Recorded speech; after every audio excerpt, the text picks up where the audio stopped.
Namaskar and welcome to this edition of National Perspective.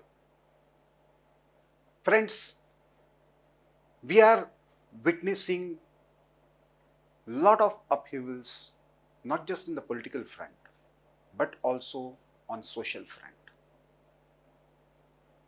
The heinous crime against women in Manipur shocked the entire nation. But the sad part is, this was not an isolated incident.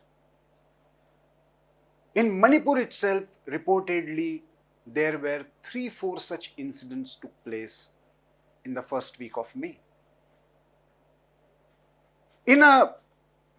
As if there is a competition, suddenly videos started coming from various parts of India. So in Bengal, we have seen what happened during the Panchayat elections. In fact, Bengal's story is known for the post-assembly election atrocities against women also.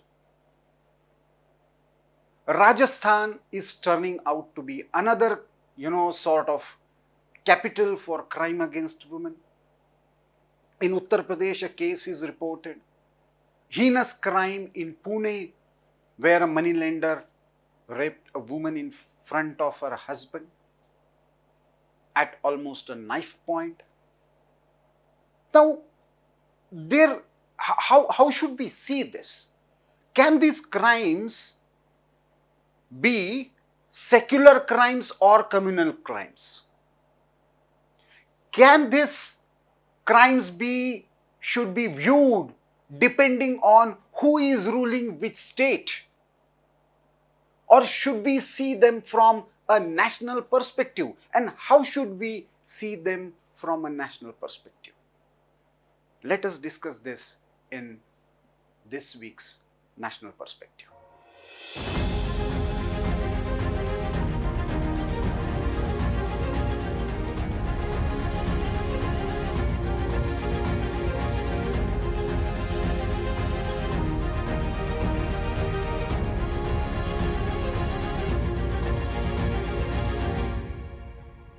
The Manipur viral video has shocked the country. What has been happening after that is even more concerning. When the Manipur incident had taken everyone by storm, heart-wrenching videos started coming from West Bengal on similar lines. The Udupi incident, where few girls indulge in shooting a video of their friends in the bathrooms of an educational institution and allegedly shared them with men outside the educational institution, is one of the most disgusting incidences, because here the perpetrators were women. Every day new such incidents are coming to the fore, and we are witnessing a media discourse depending on which party is ruling where, who is the perpetrator, what is the caste or community of a victim, and as if certain crimes are more important, more to be talked about, not just nationally but internationally, but the caste, community and other political affiliations, either of a victim or a perpetrator, became a crucial point for even discussing a case.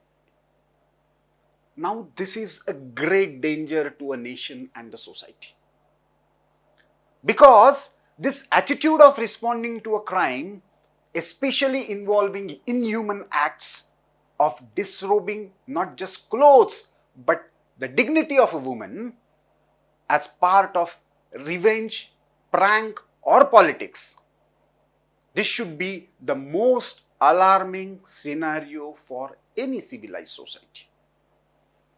Now, the danger of this approach is that whataboutery in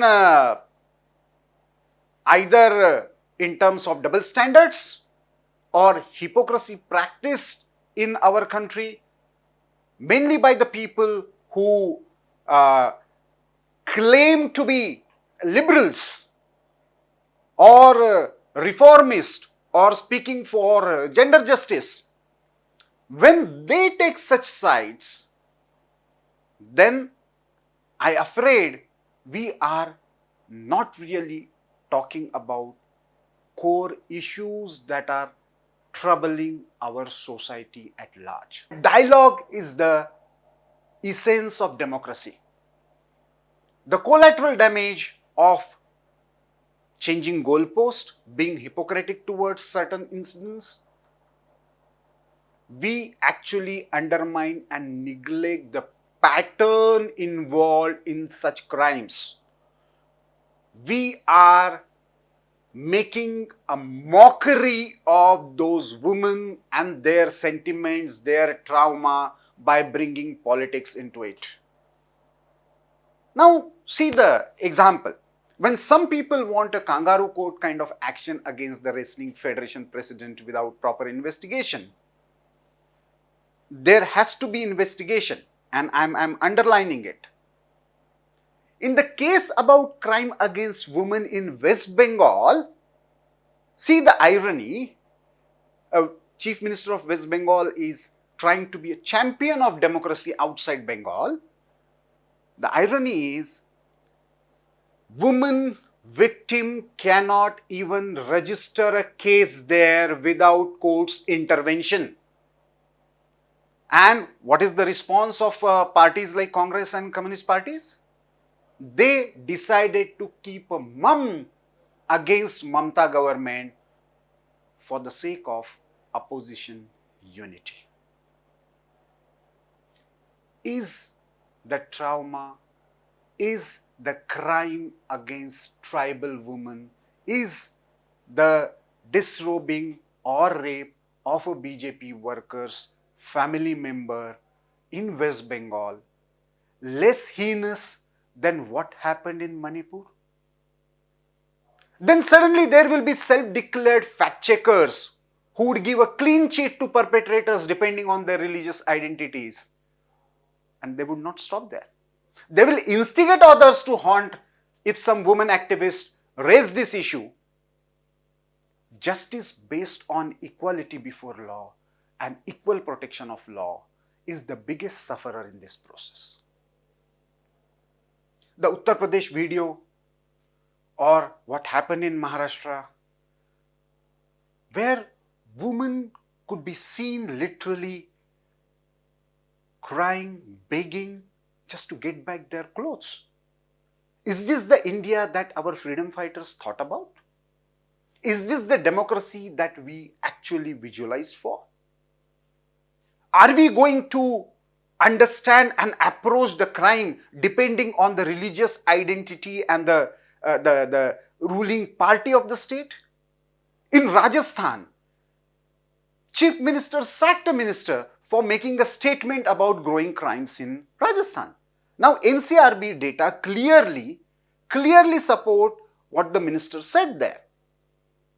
There was one point just immediately after the Hathras incident in Uttar Pradesh. It was Congress leader Priyanka Gandhi Vadra who went there, and in fact she ran entire campaign on ladki hu lad sakti hu, on women protection issue.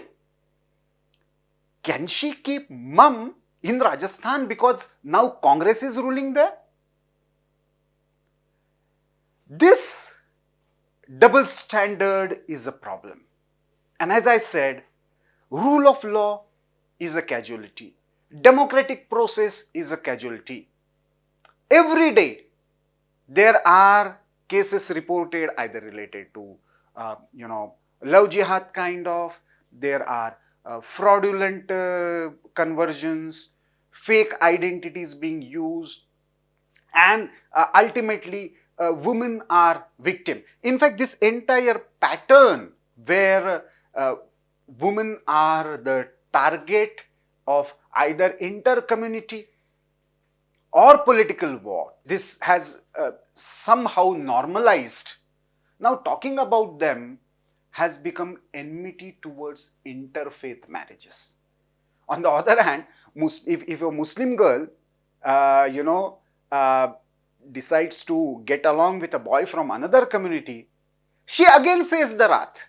And the same liberals and the same feminists will completely zip their mouth, will not utter a word, and again, self-certified liberal media, intellectual, moderate intellectuals from the Muslim community, they will conveniently turn a blind eye. In the name of fraudulent liberalism and secularism, we have actually trivialized women's issues. We have seen what happened to the Nirbhaya case, and what the party that claimed to, take stand on Nirbhaya issue and mobilize, what did they do to the perpetrators of crime when they came to power? Yes, fake liberals and seculars are getting exposed in this process, which is a good thing. But what is happening to us as a nation that we are missing out in this process? The profound societal crisis, the binaries on the basis of which that we are handling and addressing every issue. I think this is a bigger, significant and long-term challenge for Bharat as an ancient civilization. As Swami Vivekananda actually had argued, that the biggest crime that we are doing, the civilization that didn't differentiate on the basis of gender, the soul does not have any gender, as Swamiji said. He gave the example of Sri Ramakrishna Paramahans, and he said blissful mother is the ideal for every Indian youth. In that society, this is happening, which is a more concerning. Somewhere something is going wrong in terms of inculcation of values, the way we are taking forward our politics, the way entire social media discourse is going on. On August 5th, 2020, when the foundation stone was laid for Ram Temple in Ayodhya, RSS Sarasangh Chalak Dr. Mohan Bhagwat gave a call to the society, where he said, we have reclaimed the temple for Ramlala. It's his birthplace. But that is not sufficient. While the temple construction is going on, we need to rebuild the Ayodhya within. We need to nurture the values that Prabhu Sri Ram stood for. We need to understand that the Kam and the Krodh, these are the vices, they are bigger enemies that we need to fight against. And therefore, we need to openly discuss and debate this issue of crime against women without ifs and buts. We need to revisit our fundamental ideas about the status of women in our society. And we need to see every incident that is happening against our mother or sister as virtually a blot on our national conscience. Unless we do that, we will be making a mockery, not just the sentiments of those women, the dignity of those women, we will be also harming our society unless we decide to take that call seriously of rebuilding Ayodhya within. Our national approach for addressing crime against women would not be fulfilled. This is a genuine call. Viewers, that we need to go beyond the partisan approach. We need to go beyond binaries. We need to go beyond whataboutery. Let us discuss, let us introspect on this issue of crime against women from a national perspective. Thank you for watching Organiser. Namaste.